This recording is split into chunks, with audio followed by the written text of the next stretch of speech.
Hey, welcome to GameLayer Alive, where we explore the science of play and the quest of learning. A grand finale for Season 1 of GameLayer, which uses a card game, the series of path cards, that recorded short, high-signal interviews on-site at GamiCon in NOLA, New Orleans, Louisiana. The compact series, daily micro-episodes. I'd like to move to the domain of play. I'd like to thank Dr. Jonathan Peters for helping me dry run this prototype of GameLayer Alive. Thank you, Jonathan. Oh, it's good to do a dry run. All right. So the first 5 cards that are closer to you, can you please flip those over? Each one of them? Yeah. And then looking at those archetypes, which one do you think speaks most to your personality? Boy. Which one do you identify with? Some of that. Creative. No heart. As much as I'd like to be creative, I'm probably more science and logic. Okay. Yeah. So you're going to science and logic. Fantastic. So that's your archetype. And then there's 3 cards here. If you could turn those over and then pick which topic you'd like to discuss today. Oh boy. Future of games, building and design. Not ethics. Not ethics. Okay. We could talk future. Future. I like that. Okay. So under science, we have science and logic, implementation, and the future. So I have 3 questions here. You can either discuss any of those that you want to talk about, anything that pops up. And I'd like you to think about free association. But you don't have to answer the question. If it makes you think of something you can just start talking about anything related.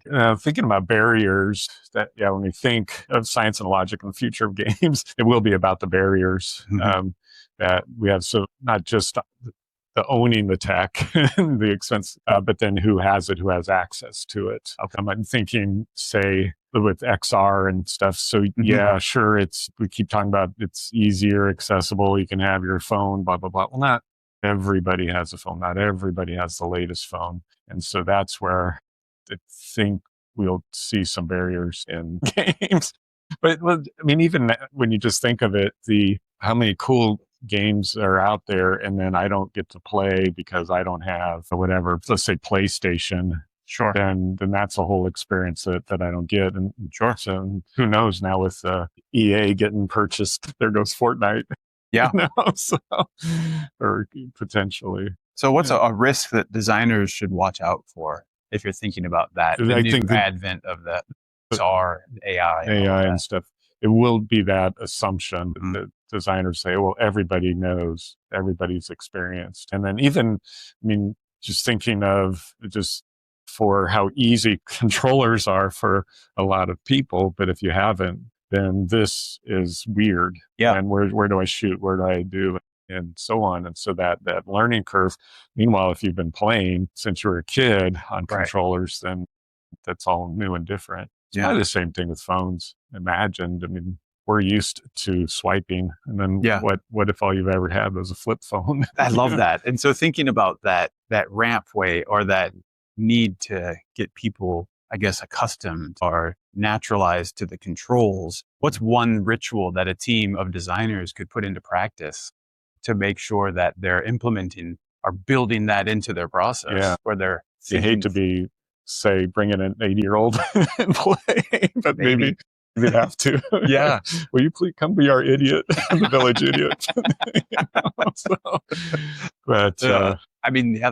a good it might be, it'd be weird. Yeah. But it would have to be something like that when it comes into design is that don't have a non-nerd or non-gamer come in and play. So that'd be interesting. So I think you're saying to bake into it is make sure that you're prototyping with gamers in a way. Because just think, they just mentioned Fortnite, but imagine all of a sudden, remember when, but if you're coming in now and learning that, the onboarding would be just like, ugh.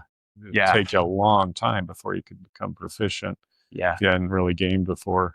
If all you've played is Wordle or something, now you're coming in and do a first-person shooter. Right. Yeah. Thanks for your time. Yeah. Cool. Thank you so much for joining me for this episode of GameLayer Alive. This is David Kolmer reminding you to stay present and never postpone joy. You can find transcripts of the show at gamelayer.fm. GAMELAYER.fm. Theme music by Kayla Willits. Thanks for listening. Now go play. I play chess. I play Scrabble. I play fauteuil. I play everything. Hide and seek with my kids. I play the piano. I play board games. I play guitar. I smash it on the pitch. I play chess. I play Othello. I play all the Marios. I play Success Strategist. I play Street Fighter. Final Fantasy. I play games of my own invention. Games of my own invention. Games of my own invention. Games of my own invention. There are many ways to play. Going for a walk together, doing nothing together is also playing. Anything that can cultivate your feeling of joy, relaxation, where you feel more recharged after doing that thing, and I think you can consider as something that we play with. I'd like to move to the domain of play